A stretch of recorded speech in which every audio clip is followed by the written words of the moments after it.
അപ്പം അതായത് നമ്മൾ ആദ്യം തന്നെ ബെഡിൽ നമ്മൾ കോഴിവളവും ചാണകപ്പൊടിയും കൂടെ നമ്മൾ മിക്സ് ചെയ്തിട്ട് അതിനുശേഷം നമ്മൾ ആദ്യം കുമ്മായിട്ട് പിന്നെ വളയിട്ട് പിന്നെ വേപ്പൻ പിണ്ണാക്കും കൂടെ ഇട്ടിട്ട്, കാരണം നിമ്മാവരിയുടെയൊക്കെ ശൈലി ഉണ്ടായിരിക്കാൻ വേണ്ടി നമ്മൾ വേപ്പൻ പിണ്ണാക്കും കൂടെ ഇട്ടിട്ടാണ് നമ്മൾ 60 സെൻറ്റിമീറ്റർ അകലത്തിൽ സീഡ് കുത്തിയിരിക്കുകയാണ്.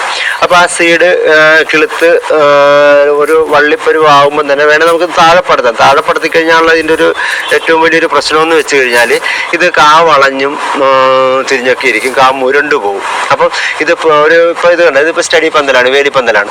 അപ്പോൾ ഈ പന്തലിൻ്റെ ഒരു പ്രത്യേകത വെച്ചാൽ ഇത് ഈ വള്ളി വിത്ത് കയറി പയർ പടരണ പോലെ തന്നെ നമുക്ക് വേണേൽ പന്തലായിട്ടിടാം. പന്തലായിട്ടിടണ ഞാനിപ്പോൾ ആദ്യമായിട്ട് ചെയ്ത് കാരണം ഞാൻ പന്തലായിട്ടിട്ടില്ല, വേലിപ്പന്തലായിട്ട്, കാരണം ഇത് അവസ്ഥയിലൊക്കെ തന്നെ ഇങ്ങനെ കിടന്നുള്ളൂ. അപ്പോൾ പന്തലായിട്ട് ഇടിയനെ ഒന്നുകൂടെ നമുക്ക് കാ ഇത് വിത്തിൽ വന്ന് നേരെ വിത്ത് പടന്ന് പയർ പടരണ പോലെ പടരും. അപ്പോൾ കാ ഇങ്ങനെ സ്റ്റഡി ആയിട്ട് കിടക്കും. നമുക്ക് ഒന്നുകൂടെ ഇതിപ്പോൾ ഇച്ചിരി കൂടിപ്പോയി, അപ്പോൾ ഒന്നുകൂടെ ഞാൻ പറഞ്ഞല്ലോ ആദ്യമായിട്ട് ചെയ്യണം. അപ്പോൾ ഒന്നുകൂടെ നമുക്കിത് വിളവ് കൂട്ടാൻ സാധിക്കും. അപ്പം ഇതിൻ്റെ ഈ പന്തലെ കൊടുത്തു കഴിഞ്ഞാൽ ഇത് പയറിൻ്റെ വള്ളി കയറുന്ന പോലെ കണ്ട് നമുക്ക് കാണാം.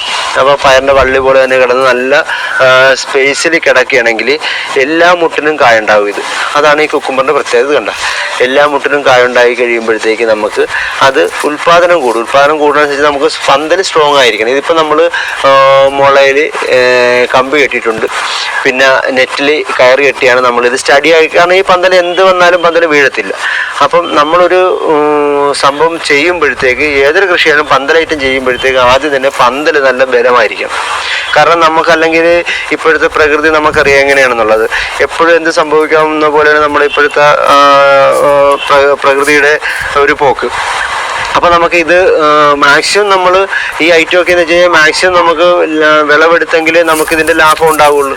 അപ്പം ആ രണ്ടല പരുവാകുമ്പം തൊട്ട് തന്നെ പന്തലിട്ട് കൊടുത്തു കഴിഞ്ഞാൽ അത് വള്ളിയെ കൂടെ നമ്മൾ പിടിച്ചു വെക്കുകയൊന്നും വേണ്ട, തന്നെ കയറിക്കോളും. തന്നെ കയറിയ ആ ഗ്യാപ്പിനനുസരിച്ച് ഓരോ മുട്ടിനും കായുണ്ടാവും.